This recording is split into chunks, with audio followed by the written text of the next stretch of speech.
got another minute or so? Or shouldn't be looking there. I should be looking here. We got another minute.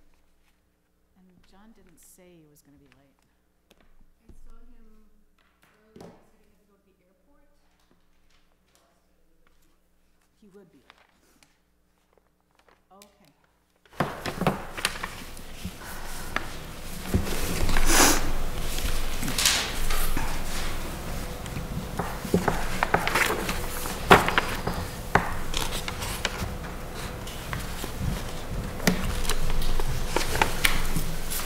Hello. Wow, full house.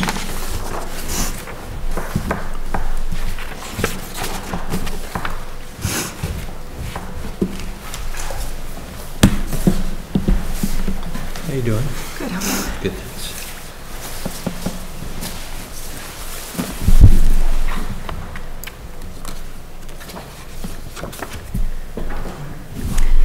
Welcome to the Zoning Advisory Committee meeting of April Fool's Day, 2019. I almost said 19. Okay. Tonight we're going to discuss not only the business matrix that we've been working hard on, but also some of the ideas for streamlining the permitting process, and really that starts with educating ourselves about the permitting process and what the laws are in Massachusetts and so on. And then we have previously done some brainstorming about encouraging biotechnology uses, and I thought we could take that up again and discuss where we can take it from here. And then just approving the minutes. I also sent the work plan to you midweek or something like that, so just to make sure everybody had that. And I think if we have time tonight, we can discuss that more as well.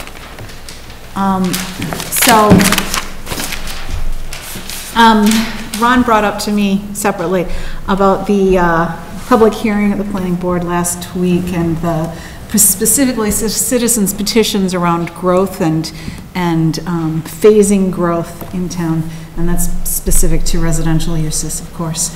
And I just wanted to see, I think some of you were able to make it to the public hearing, but if anyone had any questions or comments or ideas or anything like that, thoughts on it, the process, that would be great to hear. No, yeah, go ahead. No, I don't have anything. Just wanted to, yeah, go ahead. I really appreciated Muriel starting out the citizen petition discussion by saying, we have a process in place that says, you know, we have zoning laws in place, we have a zoning advisory council, we have all of these things in place, and that's really an appropriate place to be addressing these things. And I thought that was very appropriate. Mm-hmm. But again, I'm not sure who drives that process. Is it up to the planning board to come to us and say, we want you to look at these things, or is it up for us to pick up the mantle and say, you know, as a zoning advisory group, you know, we think it's appropriate to do some studies and find come up with some alternatives. Mm-hmm. Again, I think that's a good question, because it's like, technically we're a subcommittee essentially of the planning board, right? So that's important, I think. Yeah. And to recognize that they should dictate what our focus is in general, but it's not like they are going to give us everything we're going to do, you know, so sometimes that comes directly from the public. One thing that I'd like to see more of is members of the public coming forward with, instead of just a brief idea or this is a problem, but also potentially suggesting their solutions to it, including, you know, if they have any draft wording suggestions and things like that. So that would be great if that would happen. Go ahead, Rhea. Mary, I don't know, I've been on these boards and committees for a few years now, and what I see is that a lot of the decisions on zoning have been driven by developers who've come before the boards and committees in the town and have suggested, I'd like to do this with this property, and then they sort of force everything to go along that, versus when we've tried to, and this has been an ongoing process, when we've tried to commit to zoning without a developer pushing it, there's a lot of resistance. And I don't know what the answer is. I really don't. It's, but the major imbalance between residential and commercial right now is due to the, the Western nurseries. I mean, that's the biggest chunk right there, which is, we all knew that that was going to come along.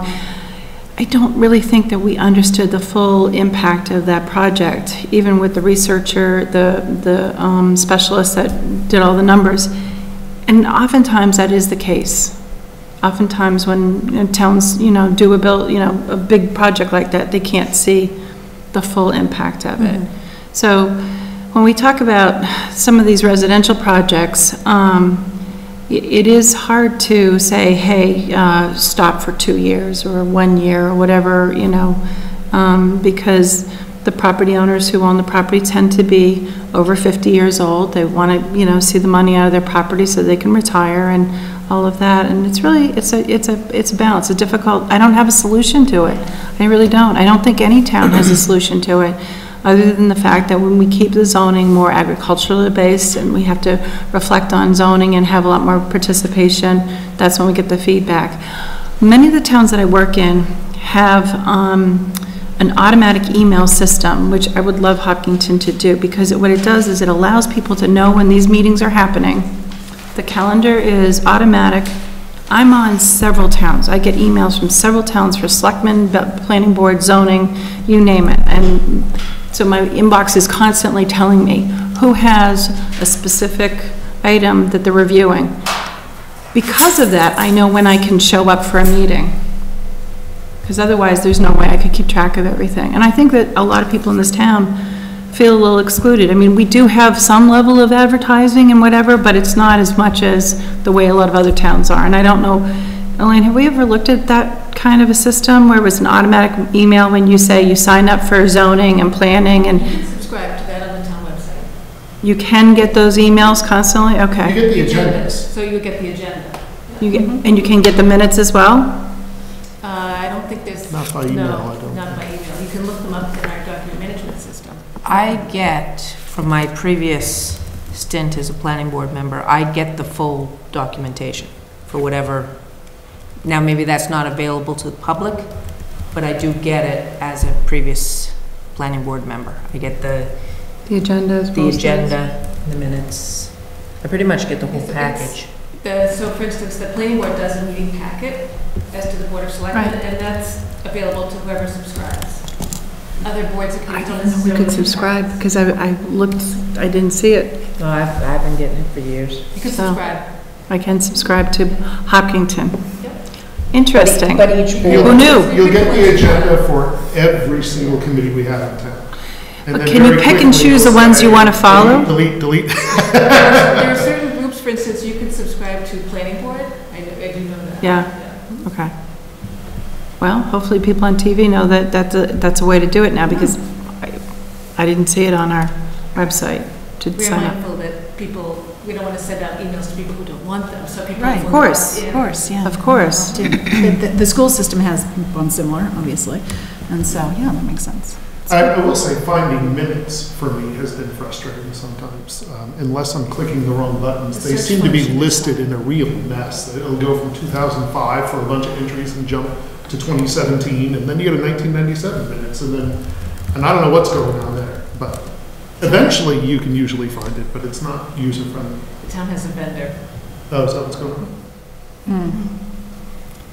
I think we're in a unique position now that we've never been in before in Zach, in the fact that we're now year-round, so it gives us a lot more ability to study things a little more in-depth than, the 6 months to try and get stuff to town meeting and just looking at things in a cursory way and saying, yep, this sounds really good, as opposed to actually taking the initiative and starting to look at something from square one and going through the process and saying this would be a good move for us.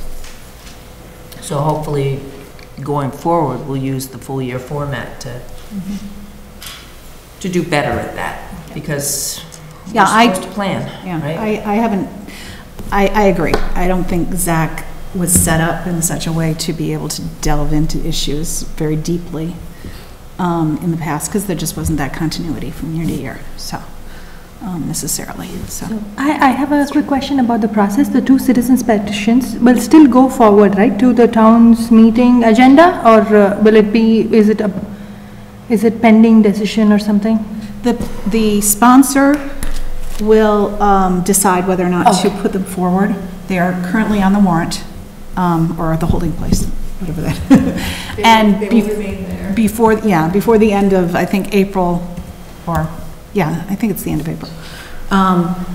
She may make wording changes. She may withdraw one or both of them, if she chooses to. And certainly can consult with town council to, make sure the legalized wording of it is correct and that sort of thing. So, yeah, that's. So, the reason why I asked is there an expectation from Zach to do a little bit of what is our findings or something like that? Is Yeah. there is there something that they are waiting for us, or can they move on without that, or? It can go forward to town meeting this year. Okay. Whether or not we do anything. Okay. We can certainly try to delve into more research that's out there to help inform on the discussion at town meeting.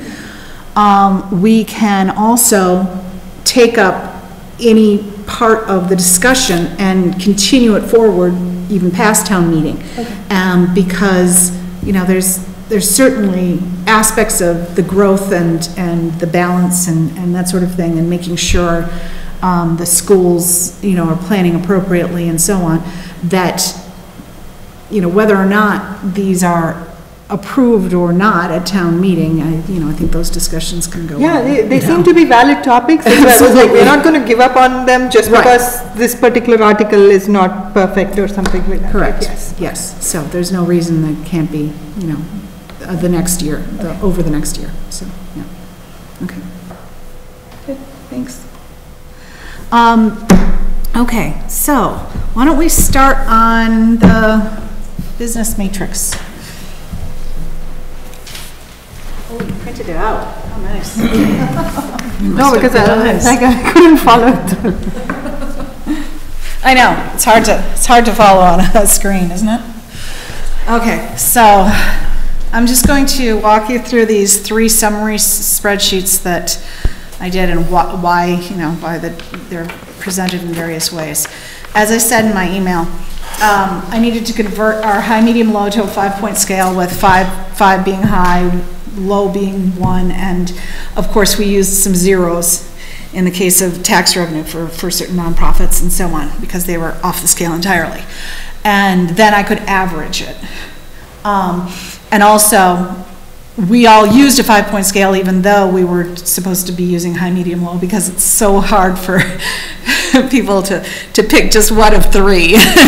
And sometimes we used low/medium or medium/high, and that's fine. It's just human nature. So this particular scale does show visually all 5 rankings. So it's basically a spread of where it falls within the 5-point scale. So that's it. Unfortunately, this couldn't come in color. I couldn't figure out how to program my own exact system. So there's there was a limitation on how effective this visual presentation was. But I wanted to leave it as an option because it shows the 5-point scale rather than reducing it back to a 3-point scale, okay? These 2 items were the ones we did together, and that's why almost all of them are the same. It could be that 1 or 2 people, like in that cell, daycare, job fit, overruled. I found that when I was doing my version, I was like, no, that's not 5. It shouldn't be 5. I should put it. So I definitely was disagreeing, but I left it anyhow. Okay, and So like I said, this has its limitations in terms of really being able to see it easily. So summary number 2 is reduced to a 3-point scale because, again, that was some of the conditional formatting that was available in Excel. So, and what I did also is I made the resource use a negative scale. So 5 is red in that case. 5 is green in the contributions, okay? So it's reversed. Okay, does that make sense? Everybody? Okay, good. Okay, so visually it's a little bit easier to see. And one thing you'll notice, there is a lot of yellow. There's a lot of yellow because, again, it's human nature not to go the highest or the lowest on any scale that we put things into. But also the fact of averaging our scores also tends to drive things toward the middle. It's just the way it happens. But we can certainly see some differences, and that's the good thing, you know. So certain things in this area, for instance, we're seeing, you know, low job density, low fit, perhaps. Whereas there's a group of things that are very, you know, we rate it all very highly for town image, quality of life, and so on.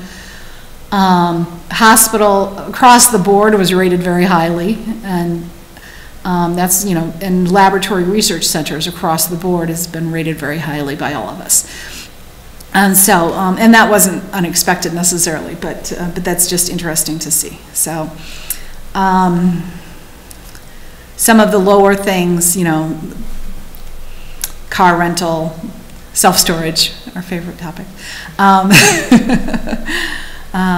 Surprised the granite quarry did that well. We got 2 reds. You know, I think because it was right next to asphalt, it's better by comparison. So that was, it's good to see. Now, when you look at the negatives, so red is the worst here. No, yeah, red is the worst. So if we rated it highly for resource use, red is the worst, okay? So riding stables were considered pretty good. And the other things, good, you know, fairly low road use for doggy daycare, animal shelters, things like that. Makes sense. I did see us have a lot of differences in opinion on road use. So we were, many of us were interpreting it slightly differently, I think, and that's okay. It's just, you know, again, that's just the way it is. Let's see here. So one thing that I'm going to try in the next 2 weeks, well, actually, it's going to be longer than that before our next meeting. I'm going to try graphing some of this and see if anything jumps out from graphing. But I encourage you guys to study this for hours on end and see what occurs. This version, right? I did. You have to go from tab to tab. Oh, okay. Yeah, see the tabs at the bottom? Oh. Yeah. So some of us, you know, live on Excel in our work life and some of us don't. So I understand that. So I think the parking needs are a big differentiation between a lot of different businesses as well.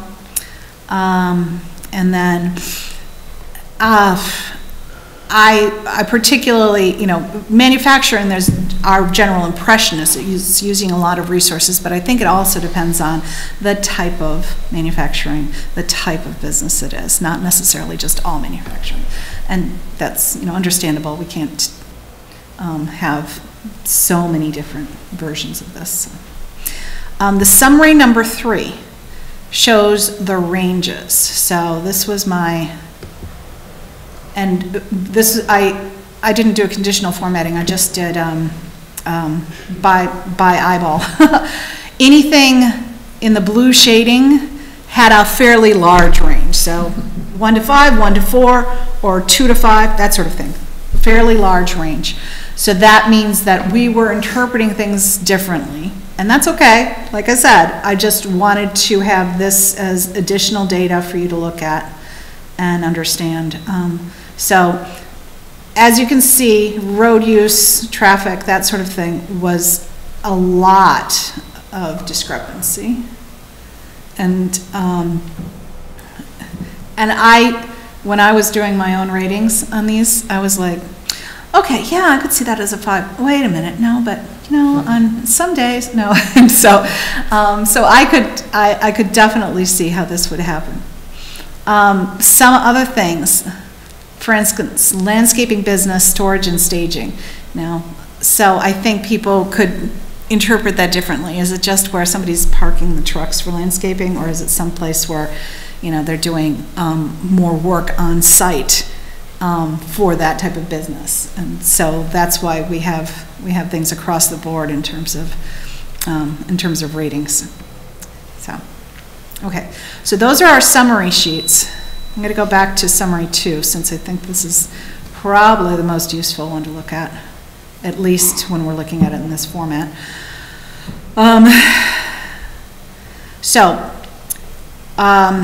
It seems that, again, not surprisingly, laboratories, research centers, we all consider pretty high value. They do have a tendency to use a lot of resources as well, or high road use, etc. But they do give us a high job density and high skills, and so that's a good fit with our town in general, in our perception. Hospitals, clinics, and health services offices to a lesser extent, but also be considered high value. Hospitals themselves, also very high resource usage.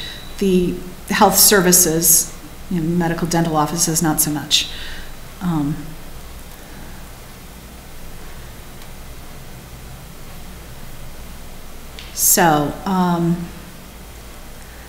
I think the health club, recreational uses are considered, they can be a benefit to town image, quality of life, that sort of thing.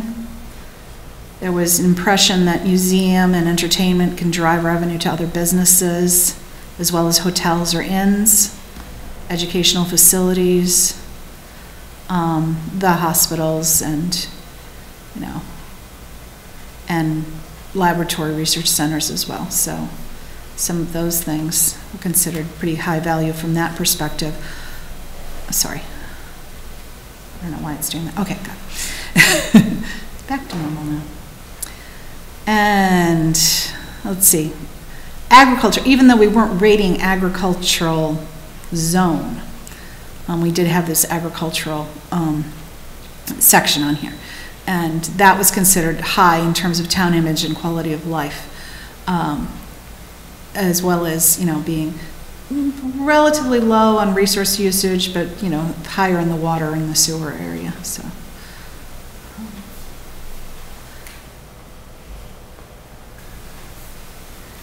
Anything else that people wanted to comment on in terms of the ratings right now? Things that jump out at you? So just going by the visual impact of it, even though hospitals has more greens, health services seems to win out in the average because the resource use. Same way for museum, I see tax revenue is 0, but everything else seems to be on the green. So I'm like, it's going to be a little bit of just because it's not going to be straight winner, right? Right. Yeah. Right. Mm-hmm. Okay. One of the next steps for me is this part where we were doing our first impressions. Not everybody had a chance to do that or felt comfortable doing it. I have not yet filled in all the Dover Amendment items, and I haven't filled in what zones they're allowed in now. So I wanted to compare, but some of the blue shading was my impression, again eyeballing it, my impression of, we're relatively well in agreement on those, so that's what I was starting to fill in. And then Oh, and by the way, I know that I was putting rural business as RB instead of BR, so just be aware of that. So, it might be, if you're reading through this and you're like, what is that? Mary, I have a matrix that has each use that's allowed and what districts they're allowed. Great. So I can just, send me that and I'll just cut and paste. But this is interesting to see too, including the none, recycling center, hazardous waste processing center. I didn't know that was an option. I didn't either, but I saw it fit. but that was interesting. And some other items too, asphalt plant, for instance. Oh, those are my little IVs. Oh yeah, this one, yeah. So, Which meant if you want to put it somewhere, you need to put it in industrial B, but I think it should be on one of the outlying industrial Bs, not big industrial. right. And I started to realize that I was thinking of industrial B as the Elmwood Park area, and it's like the stuff below West Main Street, south of West Main Street, is industrial B also, isn't it? So is Yale Park. And so is off of Cedar Street. Yeah, so it got confusing, you're right, because parts of industrial B, I wouldn't want a high traffic type of need in there, for instance, in Elmwood Park, but some other uses in another part of industrial B, yes, I would consider that would be reasonable. It's required to be anywhere. Right, yeah, so anyhow, yeah. But I did find it interesting going through the process that all the industrial B is zoned with the exact, it's industrial B, so obviously it's got the same uses. But I don't see the same uses on the properties to me, or the locations. They're different. Are very, very different. Very different to me. I agree. And it might be a good idea to bring out the map next time and have it on an easel so we can look at it. I mean, obviously we have them, but to have it in front of us. Good. Okay. I know, I personally love spreadsheets, but I'm sure some of you are just cross your eyes after a while with this. Can anybody suggest any other ways of analyzing this data? Yeah, other than count all the graphing? pluses and then minus all the minuses. Okay. It won't give you like real specific, but it could see a trend. Yeah, I can do that. That's easy to do, because all I need to do is copy the spreadsheet into a different sheet and do the conditional formatting on it. It's very simple, so I can do that. I won't do it right now. Anyone else in terms of analysis? Okay. So I will do some graphing, and I'll do some plus minus, just some cut and dried, and incorporate the current zoning and see if there's a good way to analyze that. I'll think about that. Sometimes when I sleep on it, it comes to me. All right.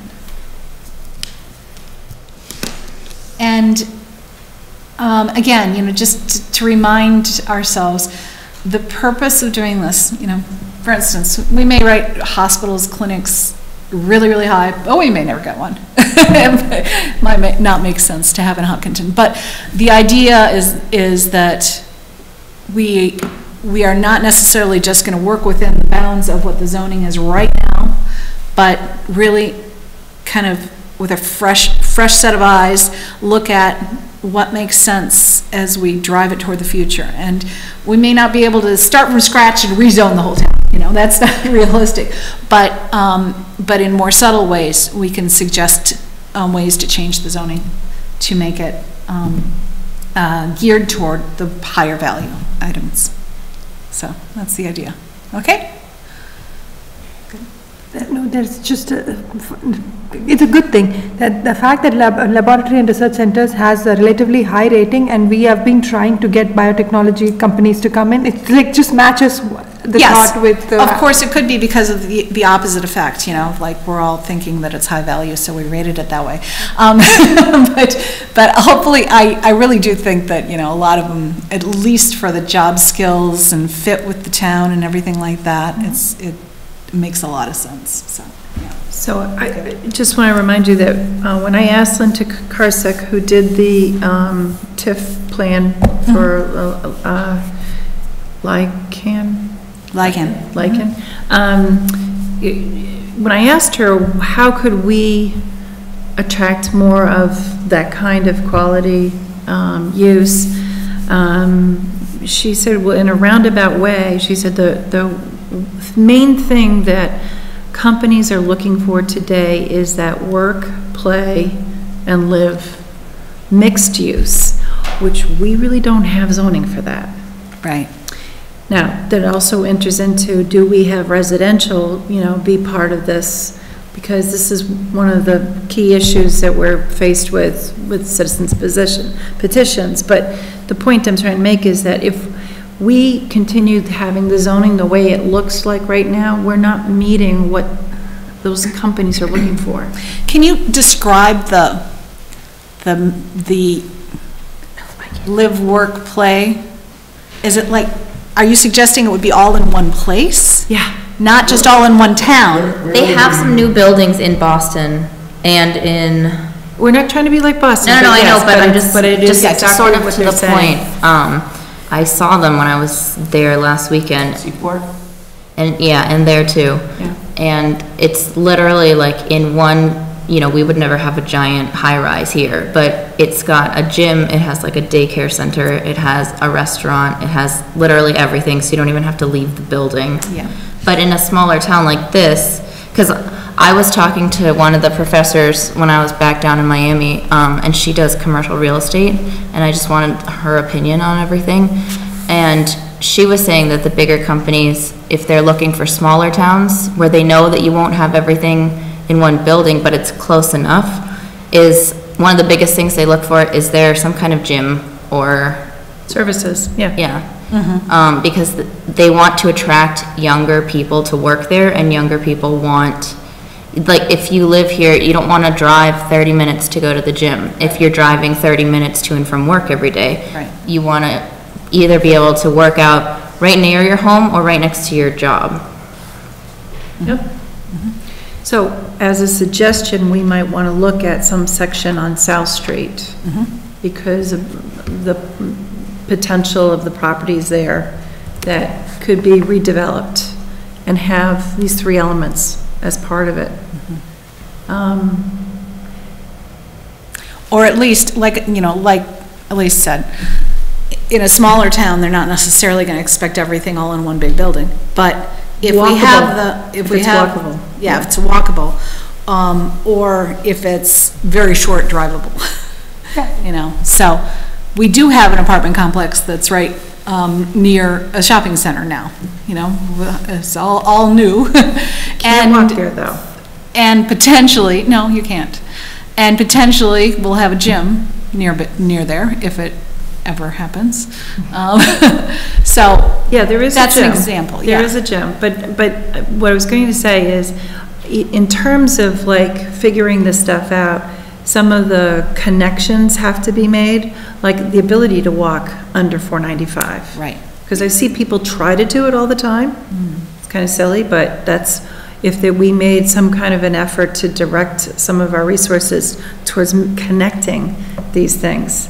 That's a good thing. Did we not spend some time looking at possibly doing that? Was there not something done years ago in terms of making it walkable from this side of 495 to that side of 495? It's been a master plan goal for a long time. Since But it before is 95. tentatively in the sidewalk phase 2 plan that's on the warrant to be voted on meeting. Okay. There you go.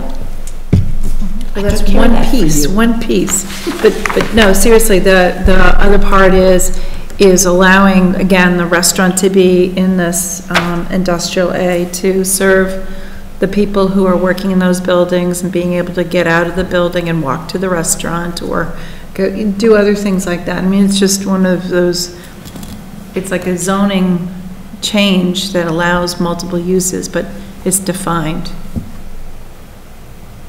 I like that idea. The other thing she mentioned too, I'm sorry, Mary, I'm interrupting, is it she suggests that we have some kind of a promotion to suggest to businesses that Hopkinton is open for business. And get feedback from the companies that show up. Yeah. So having a public hearing of that sort, is that what you're saying? I'm sorry? Having a public hearing? Not a public hearing, but a gathering, a promotion. Okay, yeah. A promotion and get some feedback from the people who show up to the thing. I mean, we need to start thinking proactively instead of reacting towards a developer who comes in with their plan. Right. Now, their plan could be good. I mean, Oh, it yeah. could be good, but it's not like we're proactively identifying the area and the opportunity and showing up. So there was a time several months ago that we did just some brainstorming on how to encourage biotechnology uses. Most of the items on this list were essentially how to encourage any business usage. Because the only one specific to business development talked about allowing level 3 by right in industrial A. But some of the things that we said at that time, and I think that we should have on our list to develop more fully and make formal recommendations. Business development staffing or ombudsman, something like that on the town staff. Town website focus on business, we've talked about that numerous times, including things like buildings that are available, promotion of business areas, promotion of buildings suitable for biotech, and I mean, probably most of the buildings would require upgrades anyhow for whatever specific biotech usage, but some things are more suitable than others. List of the owners or brokers to contact for available properties. The streamlining of permitting. And I believe the chamber this is a note that the chamber is working with the town manager on a video brochure. That's currently happening, right? Yes. Okay. And some of the things I think we even talked about last time were about the website, making sure that there's a business tab right on the front page. And that would lead to some of the guides that Elaine shared with us. And as we develop more information on the permitting process, to be able to have a very quickly available link there, you know, on the front page of the website.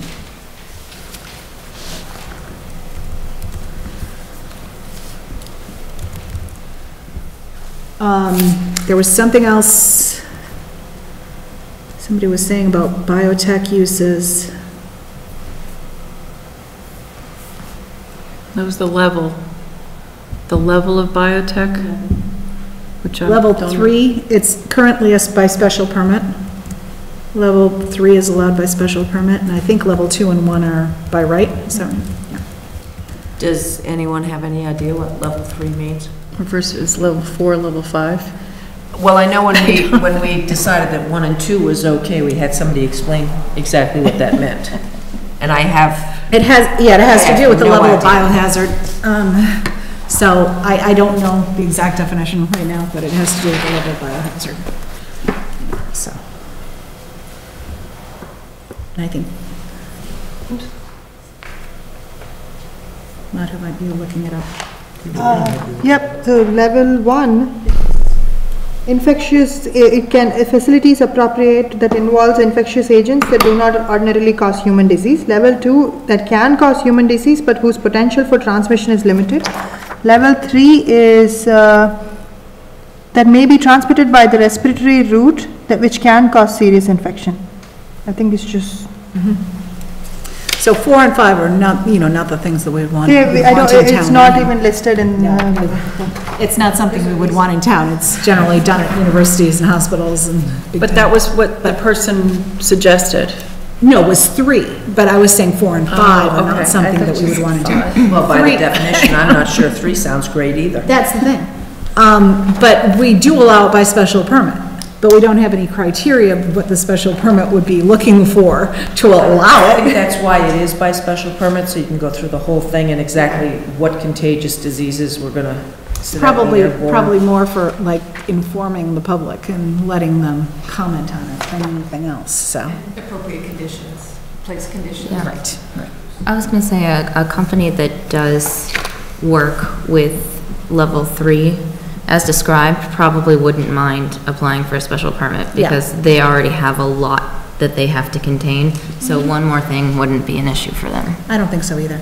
I really don't think that that would encourage use Yeah, much. and you're not talking about like a startup company or something No. that's gonna be working with And most agents like that. biotech companies that we're talking about, most of the ones, you know, in this area only deal with level 1 and 2. So, And I'd like to I've think never there's worked at a enough state facility and that, Federal regulation that tons. Yeah, Tons. Yeah. So, I mean, but I've never worked at a facility that had level 3 or Most of them above. have to have like decontamination chambers that you have to walk through. Yeah. To make, and the air blows on you to make sure anything that's on your, and you have to wear meshes, and I used to do research at one of them, so I can tell you, there's a lot. It was at a hospital though, so.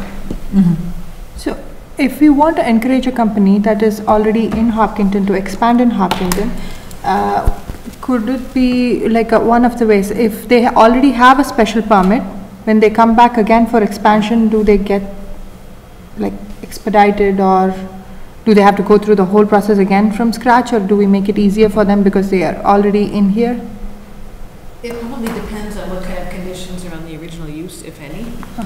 So if it's a use by right, they wouldn't have to come back, but if it's a level 3, there might be some conditions where they might need to come back for a different configuration or different location. Is there anything we can do to encourage them to come back?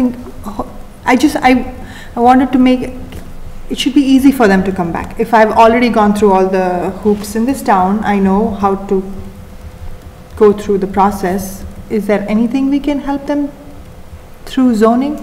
If at the beginning, you know that something may be done in phases, and so you could approve the whole thing at once with a phased build-out, if they knew that. But if it's something that they learn later and they need additional space, maybe at a different location, They will have to do the whole thing.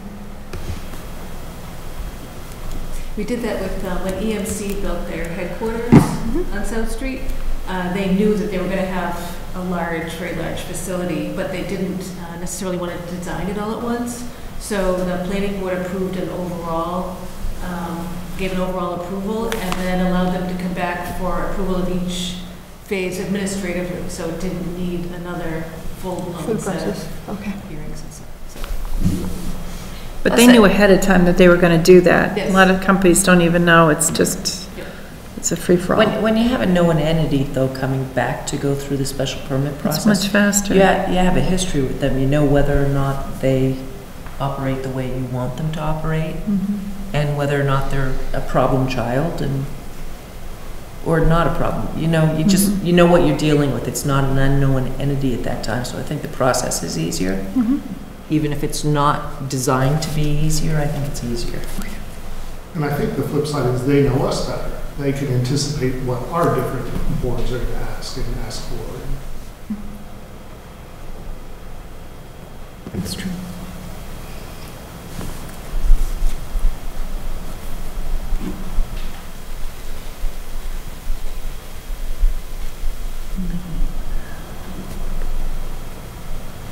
Okay.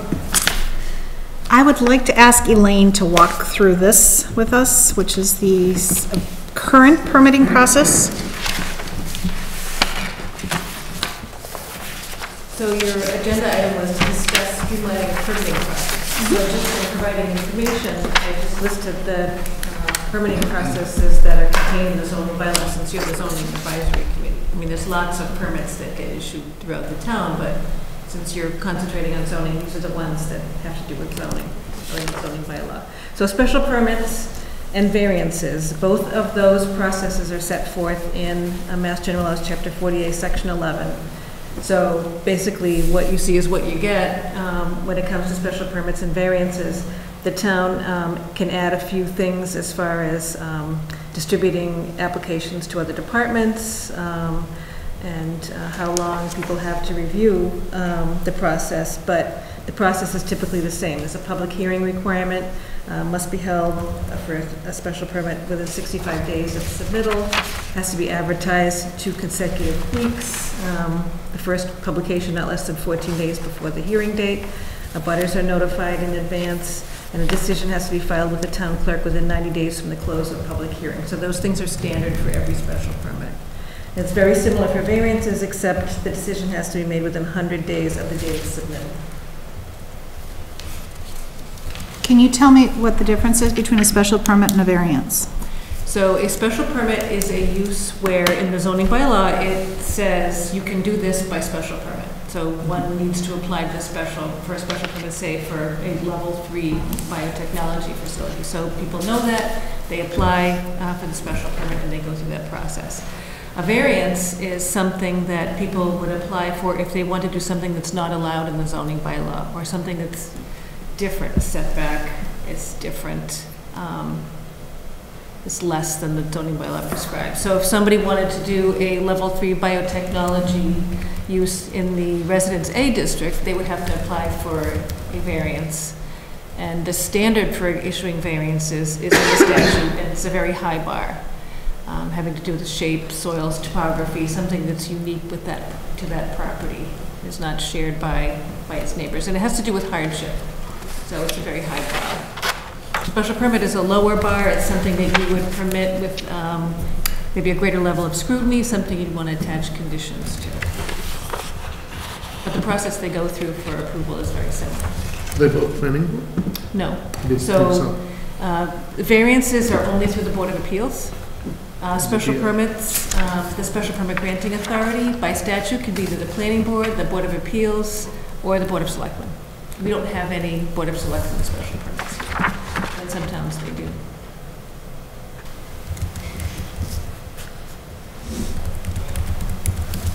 Elaine, how different is our waiting period or decision period on our special permit or variances compared to other towns? It's no different as far as the time a board has, but it may be different as far as how long a board takes. So in some communities, boards may meet more often or less often, and processes typically take longer, but they all go by the same statute. So 65 days and 100 days? Okay. I just want to clarify that for those people out there. Want to know that. And depending on how complex an application is, it may take Sure. longer than something simple. Unless, of course, you had that dedicated permitting process, the 43D expedited permitting. And then you're making a commitment to do it within a certain period of time. Even though the process is the same, the statute doesn't really change, but you're making a commitment that you're going to do it within a certain period of time.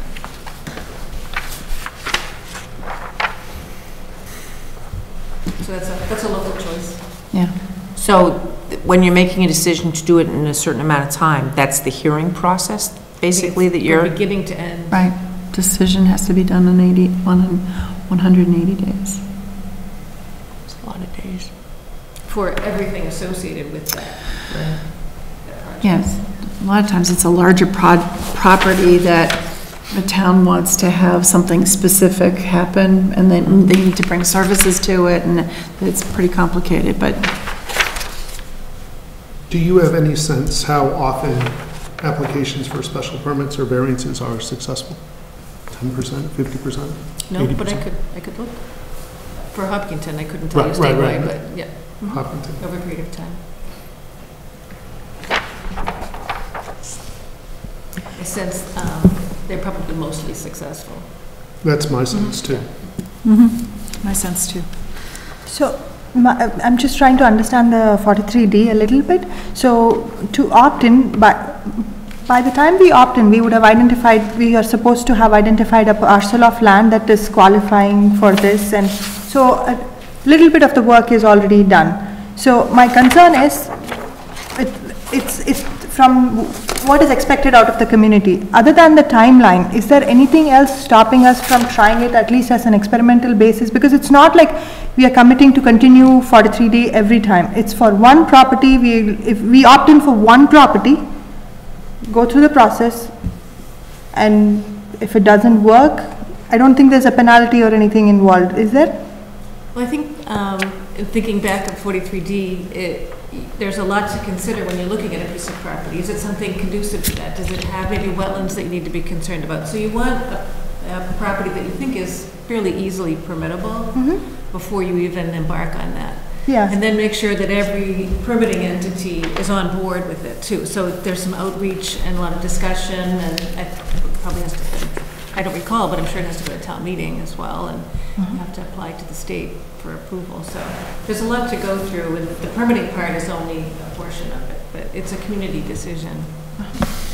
So the reason why I asked was that the 180-day period, I'm assuming is just for the permitting part. All this decision, we take our time to go through this whole process, and if something qualifies, and if we choose to opt in, that's when the 180 days kicks in, right? I think so. Yeah.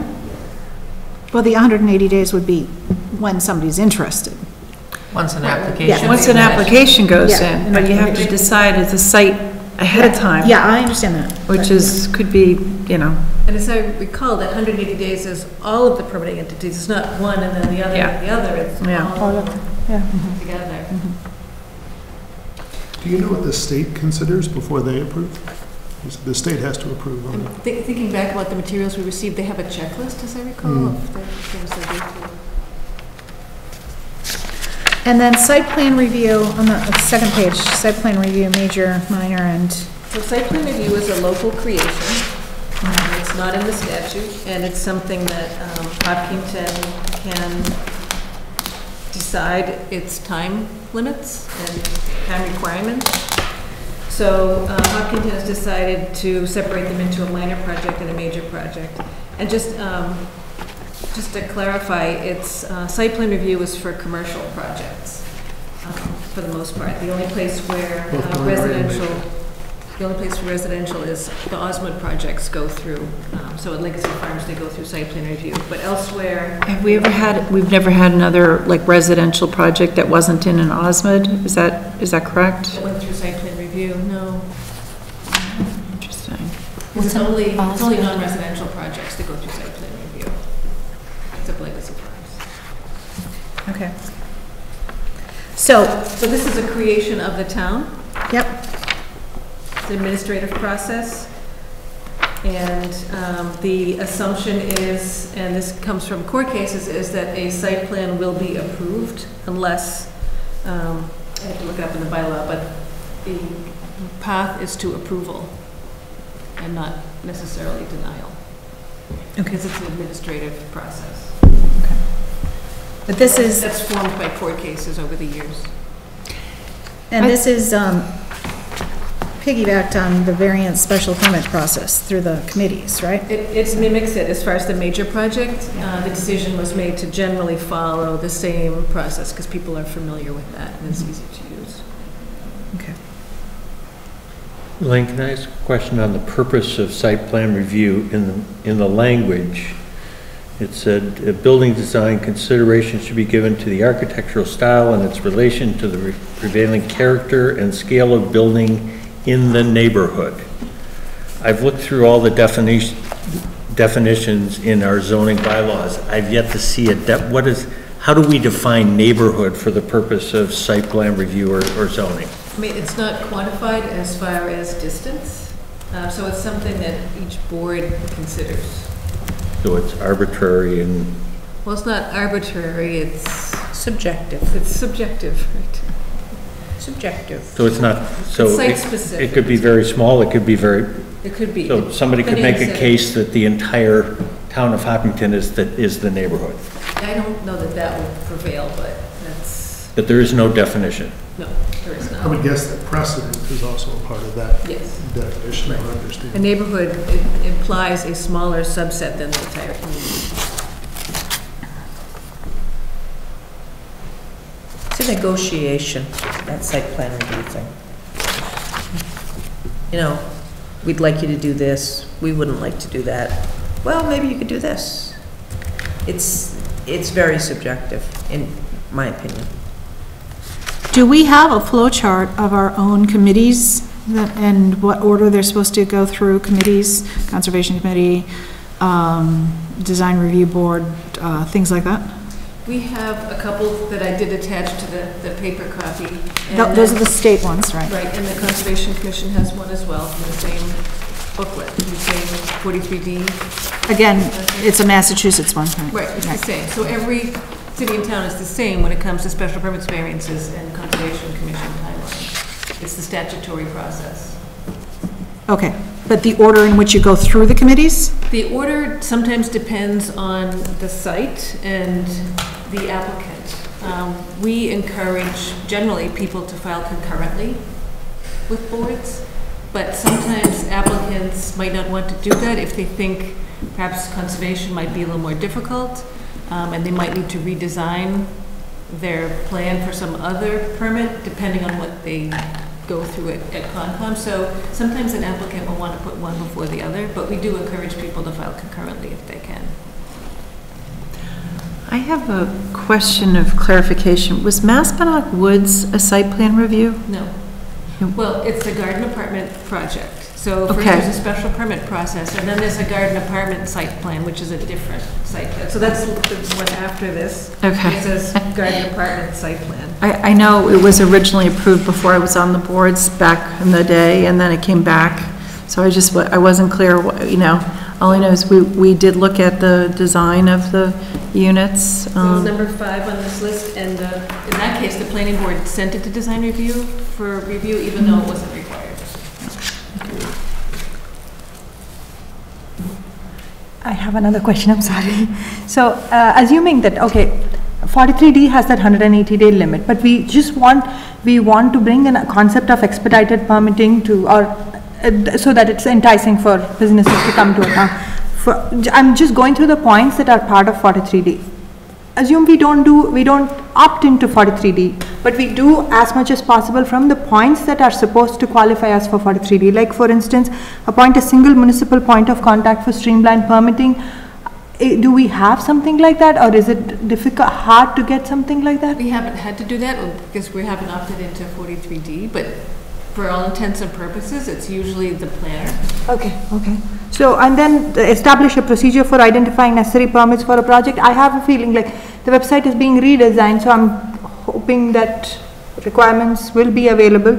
So, the only two, and establish a procedure for determining completeness of the required submission. That's also there, right? So, we have the rules or the flow charts to govern that. So, the only thing that if we opt in, we are putting ourselves under the 180-day limit, but we are anyways doing that. And I think boards could, decide to be quicker than they are, perhaps, or perhaps meet more often. It's hard.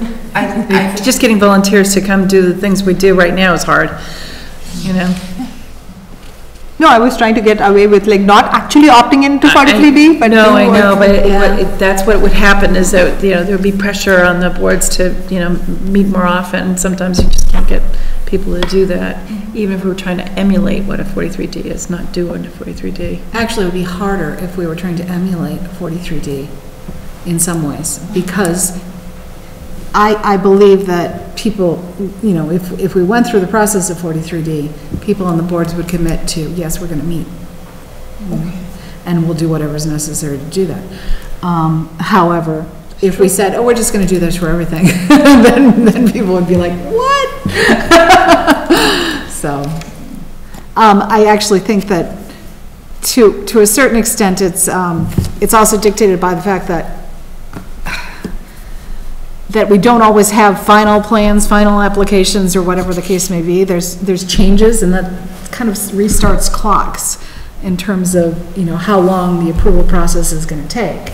Sometimes consultants need a lot of time to rework their plans. Yeah, so, and that can be frustrating, certainly for developers and engineers and but also planning board members. But that, it's a reality. It's like we can't approve something that isn't a final version of what they want approved. So, for instance.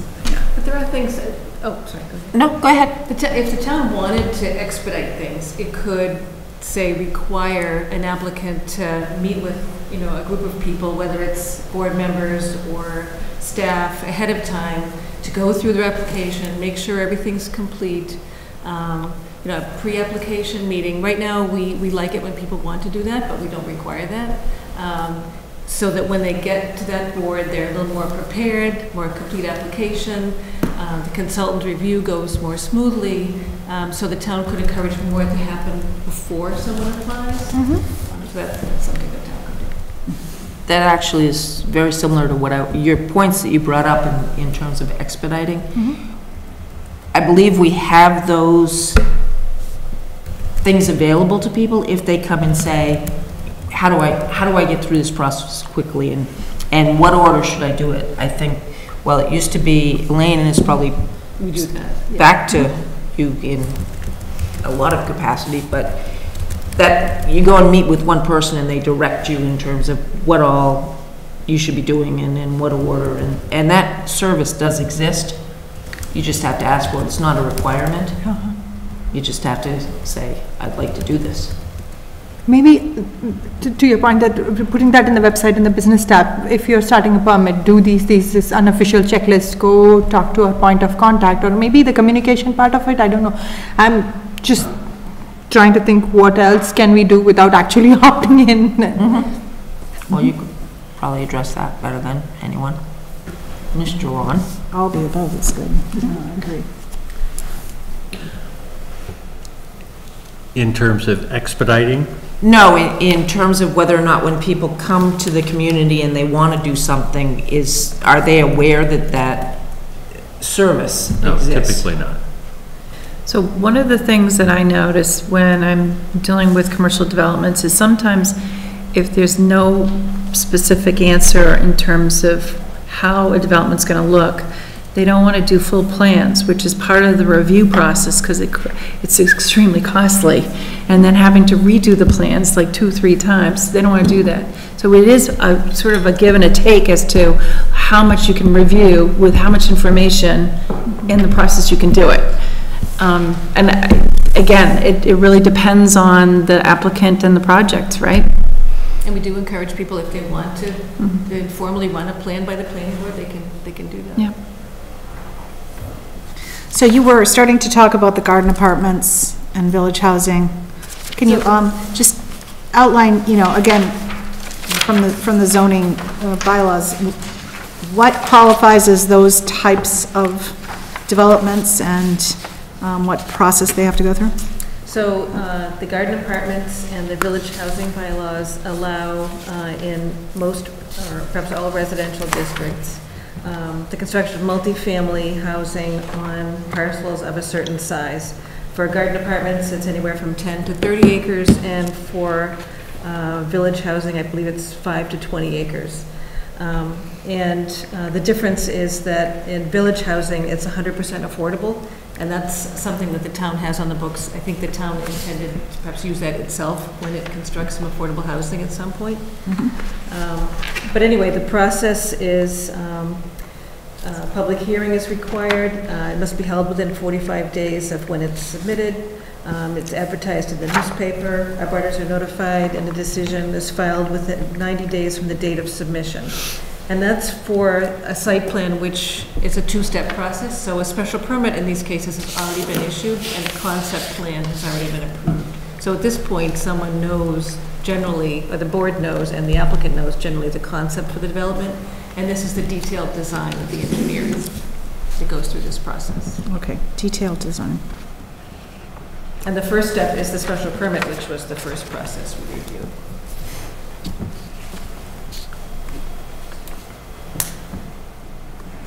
And if a special permit hasn't been granted, it doesn't make it to site plan.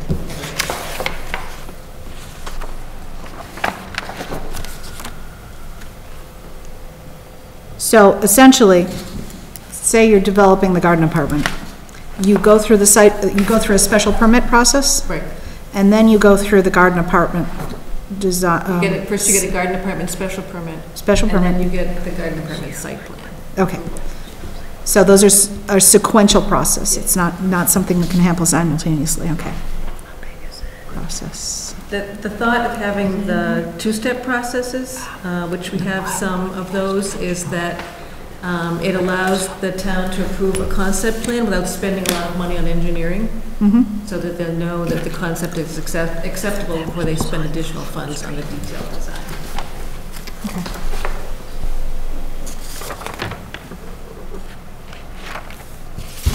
And then subdivisions are, Subdivisions are not in the zoning bylaw. but they go through, oftentimes they'll go through special permit variances and Concom for some water stuff and stuff like that, right? Occasionally, an open space subdivision requires a special permit as a first step, but that's under that first special permit process. So there are many things that require special permits, and that's one of them. Okay, The process is the same for everything. got it. Okay. So my thought in terms of, again, being as transparent as possible, is to have a flow chart for each type of development or, you know, residential versus commercial, what the process is that you go through, what time, when it's sequential and when it's simultaneous, and specifying the differences of Hopkinton versus the state laws, because again, the state laws, probably most people are coming in and are familiar with the process for the state laws, and we can always refer them to the state laws. But to have a flow chart that's very specific to the Hopkinton piece of it and how it differs, or, I mean, it's not really anything that's, you know, in a different order or anything like that. It's just added things on top of. So it's what happens behind the scenes administratively here once an application comes in. I mean, an applicant drops it off, and then staff here is sending it to other town departments. They're sending it to the engineer for review. They're scheduling the hearing. The applicant doesn't participate. Yeah, but anything the applicant does participate in or that contributes to the amount of time that we need for, you know, site plan review, for instance, if that's, but there's a public hearing. So that's the part that the applicant does participate in. You know, they participate in the public hearing, and they have to wait for the public hearing to be scheduled appropriately. So, for instance, those would be just the differences that we could highlight. Oh, go ahead. Just a question, are you looking to create this for our own edification, or are you looking to create this for the job, the business tab on the website? Yeah, I think, you know, as much as we can be as transparent as possible for business, for the business tab. That's what I have in mind. It's, of course, very useful for any new board members coming in too, so. But EHOP, totally too. I have a question. When the applicant submits their application, and like you said, then it goes to the other town boards or departments, do they know where in the process it is? Like, do they get notifications along the way, or are they just kind of in the dark until? Typically, at least on the planning and zoning side, when a comment comes in, it gets sent to the applicant, so they're aware of what the comment is. Okay. Or sometimes the department it went to wants to talk directly to the applicant, and they'll speak with each other, which we encourage.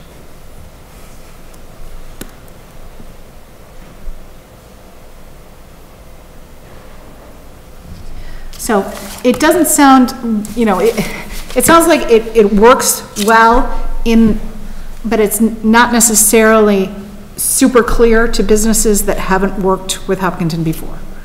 or developers, you know? So it's not something that people can necessarily look on the website and understand everything right away, but once they have worked with our town, the system is generally working, you know, smoothly, and communication, you know, is going on well. So, so I think that's the piece that we should focus on is communication up front for people who are brand new to the process.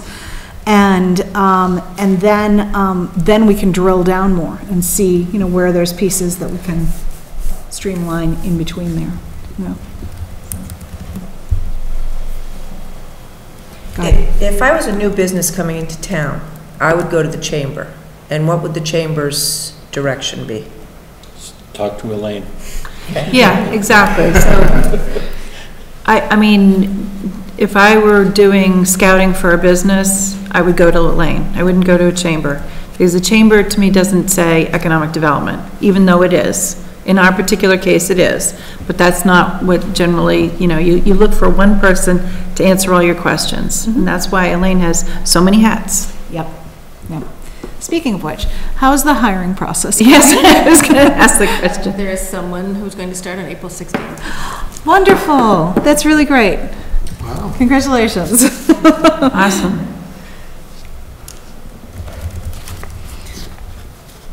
We hope you'll still attend every once in a while, though. Top on our list, I'm sure. So with this website addition, Ron, is it going to have like a point person to you know, with their email and phone number, so that someone, if they drill down to wherever they're looking through, they can see that? When you say website? The booklet, the e-booklet, the e-brochure. Oh, yes. The- That's, the video brochure is going to be more a promotion piece for the town of Hopkinton from a commercial standpoint. Okay, but it doesn't give you directions. If you want more information, call this person and here's their email. See, that's kind of like the ABCs of the stuff. But that goes back to what Mary was saying earlier, is that, you know, in the top headers of Right. our webpage, there needs to be a business or commercial I'm the one that said it tab. first. I said it first, it was like, where is it? Because it's missing. Yeah. But there is not a resource person designated, that's their full-time job to do that. So that's why it's a sort of a free-for-all. But at this point, it does default to planning use. And it would go over to Elaine's department, which point person just depends on, you know, how that tab would be structured. But that's, theoretically, is a pretty easy addition to the webpage. Right. But it's what goes underneath that tab that's key, needs yeah. some work. Yeah, we don't want to have it put up without anything underneath it. So, absolutely. Okay, good.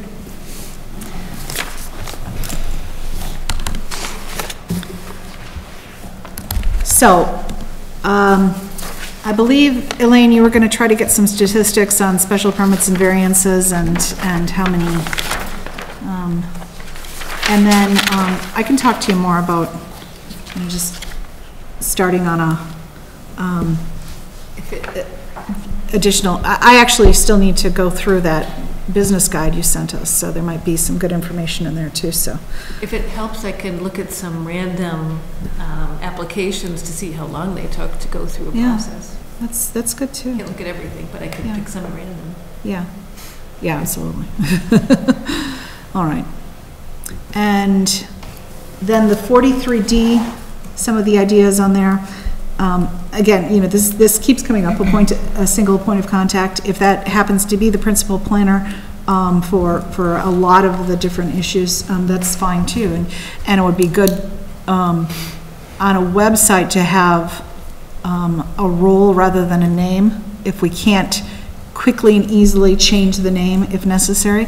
You know, so whatever, you know, you think makes the most sense from that point of view.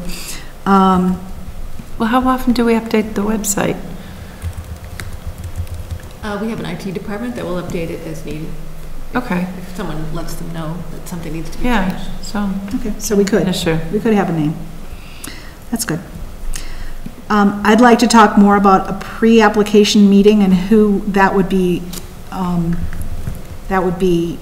who would be at the meeting and that sort of thing.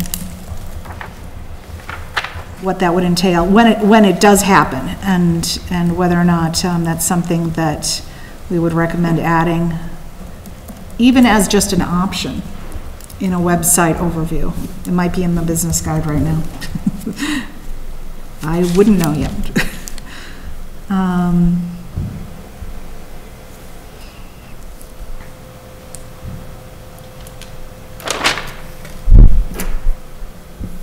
Okay, and we were also talking about the combination living, working, using, Play. adding walkability to town. I know you've raised a number of different times, public transport, you know, so Electric buses. electric buses. And that would potentially include to the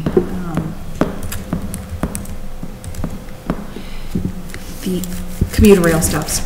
Sorry, my brain wasn't there.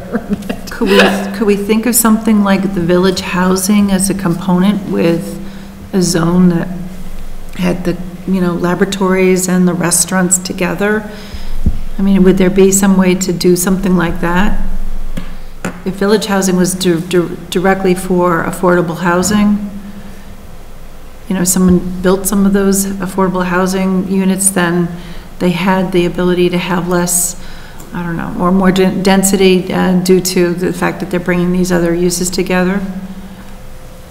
Does anyone have a comment about that? Because young people need affordable housing. I mean, Yeah, that's true. It would have been nice if we set aside some of that legacy farmland for commercial development. well, except for the fact that there wasn't Sure a would have been demand nice. for it. I guess we didn't think about it. There wasn't a demand for it. It was interesting. No, but closer to 495, if there's, you know, some sites that could be like redeveloped the way we've seen certain proposals before. Well, if you do a work and play sort of situation, then really how close does it need to be to 495?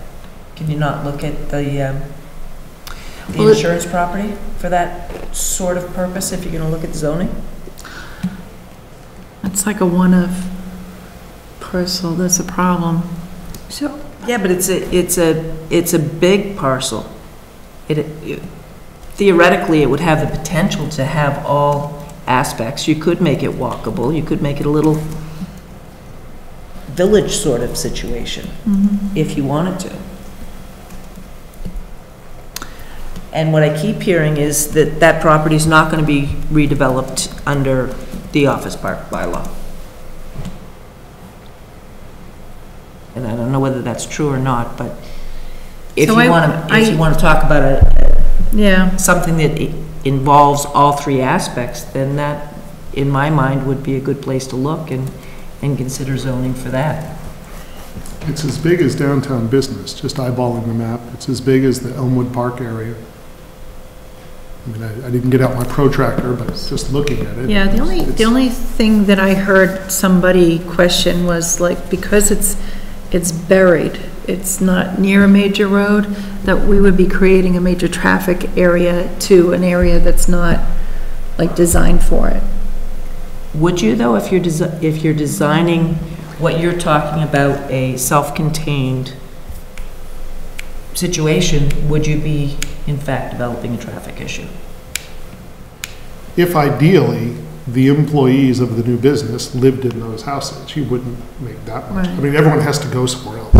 Movies, you gotta go other Right. places. Right. I don't know if you can, maybe you can control that, to say these houses are only for the employees of this business. No. And if you can't control that, then there's no guarantee, right? That I look at that property as a perfect school. That's what I look at it as, you know.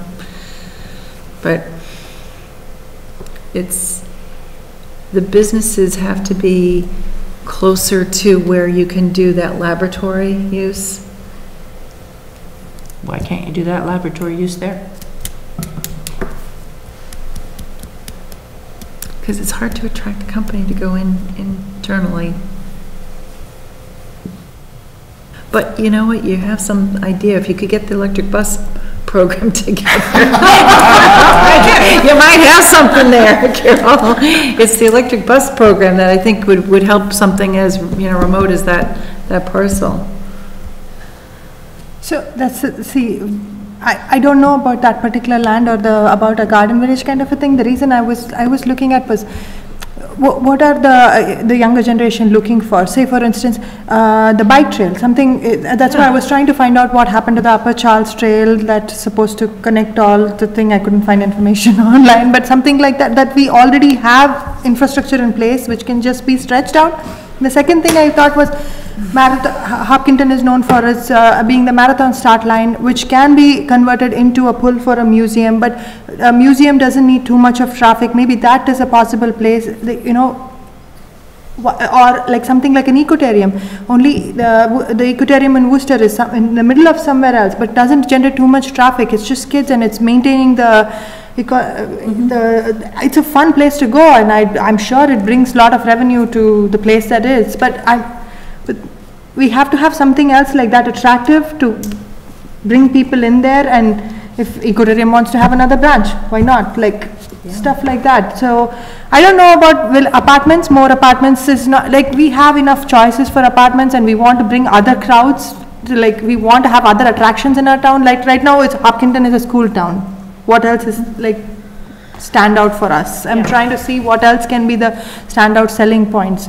Maybe the bike trail, maybe, because we have a lot of open area that can be converted into, we have a lot of trails, or I'm trying to see what we can sell. Right, yeah. I mean, also, to be perfectly honest, I don't think Hopkinton is the kind of town that one of those live, play, work spaces would work the way it does in more bigger cities, or closer to a city, because people, if you're the kind of companies that we're trying to attract, are probably going to have higher salaries.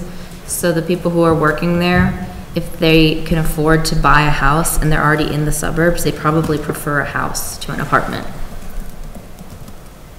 That's just my opinion from people my age that I know. I don't know, I'm just dealing with 4 young men in my house that are all looking for housing, and they can't afford it. So it's one of those things, and they've got good jobs, and they want to be nearby, and it's just one of those impossibilities right now, connecting the dots. I don't know, it's... That 23 to 30 age group that aren't necessarily having kids yet. Yeah. Who haven't risen up the ranks of salaries. Right. That's what I have. Right. That are paying off school loans and then trying to save for down payment. Mm-hmm. That's right. Yeah. So I don't see it being a vertical project, but I do see some kind of a multi-level, thing that would have some connectivity to the grocery store, to restaurants, to, that kind of thing. That's why I think South Street probably is where this idea, belongs, but may not be popular. It may not be popular with the town. I put it out there. It was one of the major things that the companies that Lynn Tokarczuk deals with, and she deals with, this is all she does. She attracts companies to towns, they look for that. I think if we wanted to make South Street a more, I don't know, something that people would want to be there, we'd have to redo the landscaping and everything. It would be a huge project. Like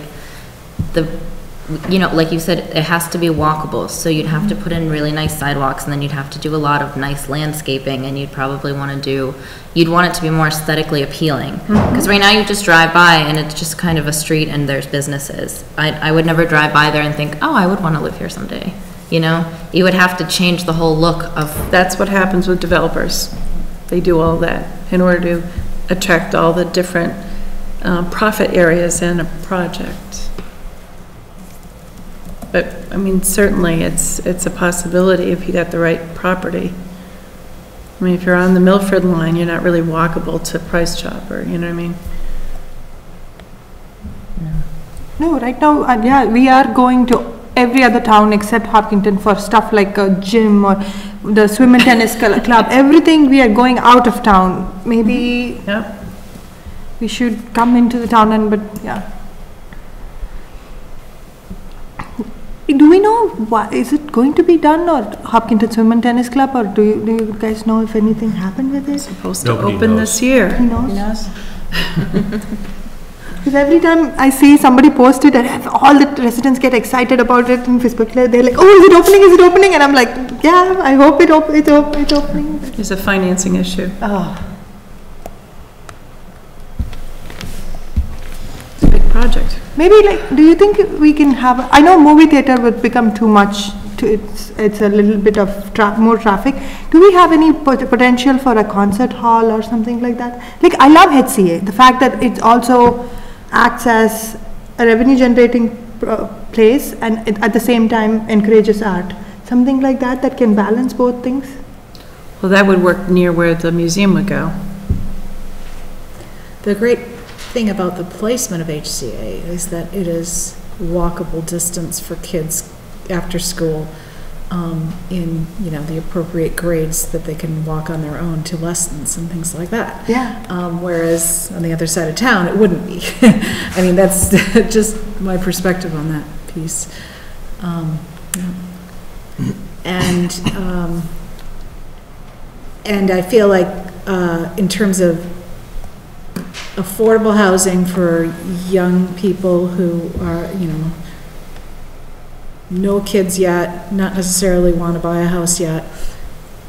Downtown, you know, in order to revitalize the downtown retail district, we, you know, I'd like to, you know, consider that that is an area, but is not an area that we can expect large companies to come in. It's just, you know, that's not something that we could, you know, accommodate downtown. But that's, you know, that if I feel like in some ways, you know, if we're putting apartment complexes on South Street with to attract a business there as well, then we are siphoning it away from the downtown business district. I don't think so. I think it's different. Okay. Yeah, entirely different. Looks different, feels different. Because the new area that she's describing, it's gonna be more of a modern entity. Whereas downtown still has more of the historic small town kind of feel because you have the main street and all the shops are on the sides. It's just gonna be a totally different feeling. So I don't think it would take away. I think it would just be a different option. What's going on with Chuck Joseph's thing? Anything? I don't know. Which thing is Chuck Joseph's thing? The thing that behind You know, the the thing. mansions over there, thing. you know. Over there. The thing that got permitted, from what I read about it 6 years ago, in basically the same idea. I mean, I know it's a different project. Oh, yeah, now I know. Yeah, Mixed yes. use residential. It's supposed to be basically the same project as was proposed 6 years ago, right? Different, slightly different. It's all condos now. It's all condos now? No, The businesses at the front. No would business. be- Just residential. oh, But nothing has been.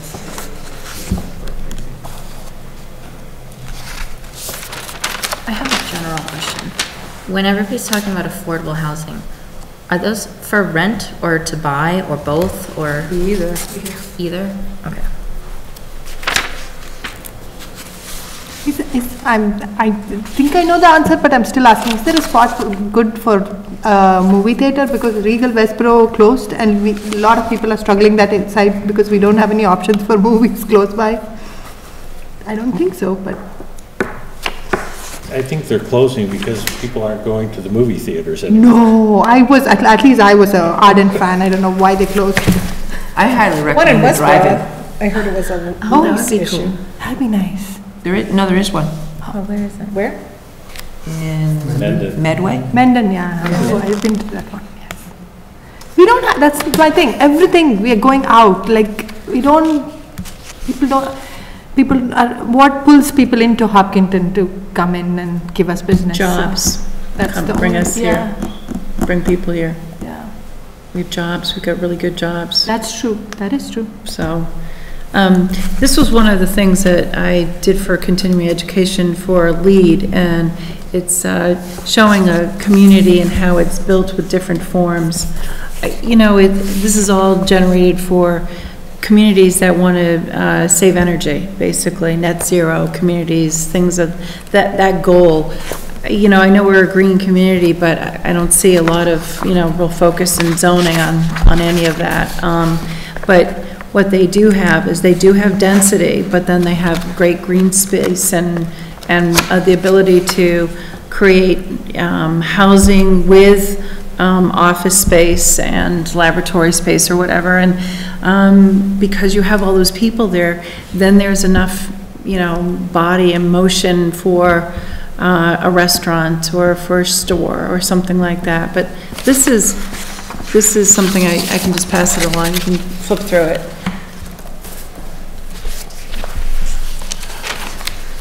Okay, so Elaine, could we go through kind of our action items? What have you got?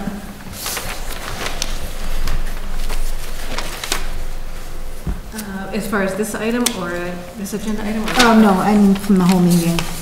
Action items, the things we're gonna follow up on. We'll an work on the exciting one. matrix,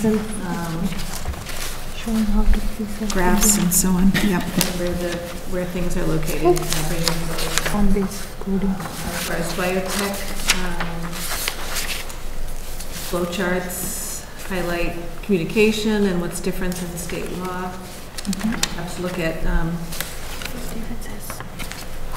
random applications to see how long they took. Look at special permits and variances and approval rates. Talk about pre-application meetings some more. I know, I made a note to myself that there are examples of towns, and cities and towns that have a formal process established that involves that, so I can get information on that. Not sure if you want to do more on live, work, play. Okay. I think it needs to be discussed, yeah. I'll add it to the work plan, too.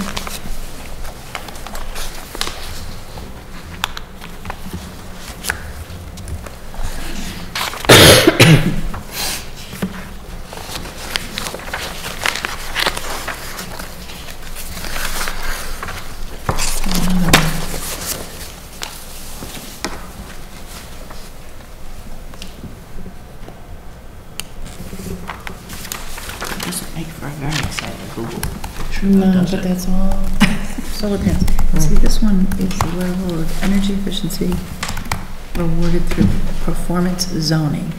So if you reduce your energy and your resources on water and stuff like that, then you might be able to have more density. It's just, again, these are future types of designs for towns or sections of towns.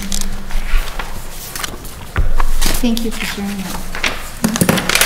Is there, I don't know if there's any emailable document that... I'd have to go find it, but yeah, there is some place, because I have pieces of different ones. But again, these were the designs of these communities, if you will, because they're within a town or a county. They're more driven on energy and resources, holding on to resources, water, electricity, that kind of thing, making it more net zero. And, well, the concept of having housing, you know, more centrally located and having open space, so it's not just a bunch of individual houses on big lots, you know, is certainly something that we've been trying to encourage with some of the zoning changes in the last 10 years or so. And so this is another perhaps a step beyond. Yeah, I mean, it has to do with, look at, if you're going to, to construct a project like this, then maybe you get some benefit because you're not taxing the resources of the community. Right, right, good point. So that's great. Okay, so next time we meet, I'd like to, actually we have to look at the schedule too. I'm trying to find the agenda. Okay, there we are. So the zoning of the Liberty Mutual site, to look more carefully at the wording of the professional office park and see what we have right now. So, very nice. Continuing permitting streamlining. So what data we're gathering, or I should say Elaine is gathering, on the permitting streamlining, and we'll see about getting some flow charts just drafted, very, very roughly drafted, so we can start thinking about some content to provide to the IT group in order for them to put some things underneath a business tab. So I think perhaps by providing more information and exactly how we would like it to see it designed, it's much more likely to happen than just saying, please put a business tab, with some information. So I think that that would be very helpful to everyone involved.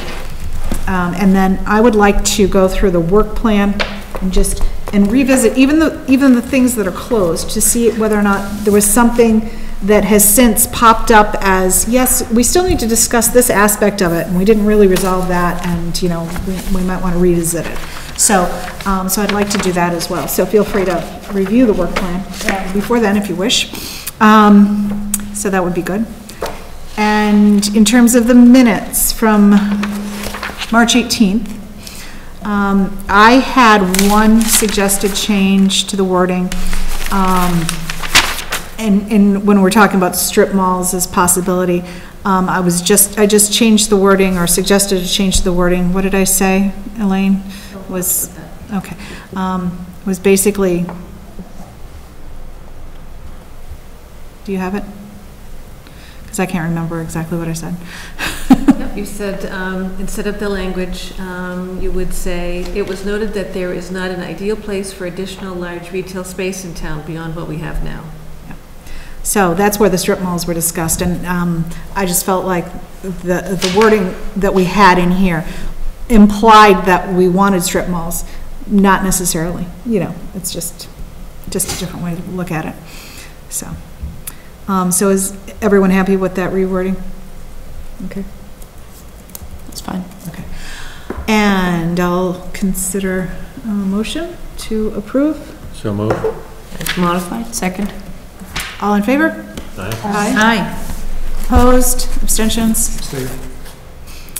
And the minutes are approved. And let's see here. Okay. Our calendar. We do not have a meeting on the 15th because it's spring break and Patriots Day and all of that. The Monday the 8th and Monday the 22nd are planning board meetings, but it is possible that we could meet during another day during one of those weeks. Is the rest of spring break off limits for town meetings? No. No? Okay. Is anyone out of town spring break? I'm out of town. Out of town. Anyone else? Oops. So I'm around as well. So Tuesday and Wednesday of spring break week, the 16th and 17th would be workable for me. Are there any other? The design review is the 16th. Okay. So the 17th? How does that work for people? It's fine with me. So could we meet at 7 on the 17th? Sure. Okay, great. That's great. And we won't be going quite so long between meetings. And then, let's see, Know Your Vote is on April 29th. Town meeting is on May 6th, 7th and 8th, and 9th. And then there's planning board on the 13th. So the next regular ZAC meeting would be May 20th on Monday.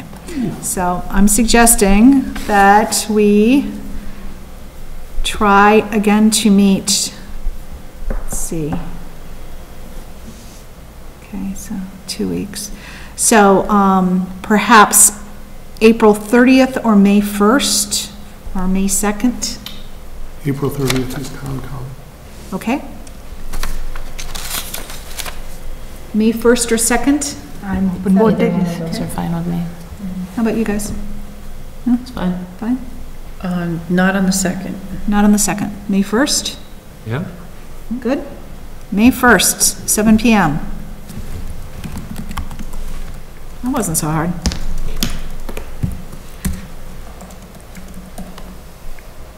And hopefully John can do it as well. Okay. And I think that concludes our meeting for today. Just like a motion to adjourn? That would be great. Yes. Just in terms of the town website, the zoning advisory committee has not been updated to reflect this current board. Okay. Could you, I think we've sent IT the information and just waiting for it to appear. okay. Just put next year's term on, people for next year's zoning advisory committee on that, maybe they'll be on by the time they finish their term. Maybe so. Okay. We have a motion to adjourn. Any second? Second. All those in favor? Aye. Opposed, abstentions? Okay, we are closed. Thank you.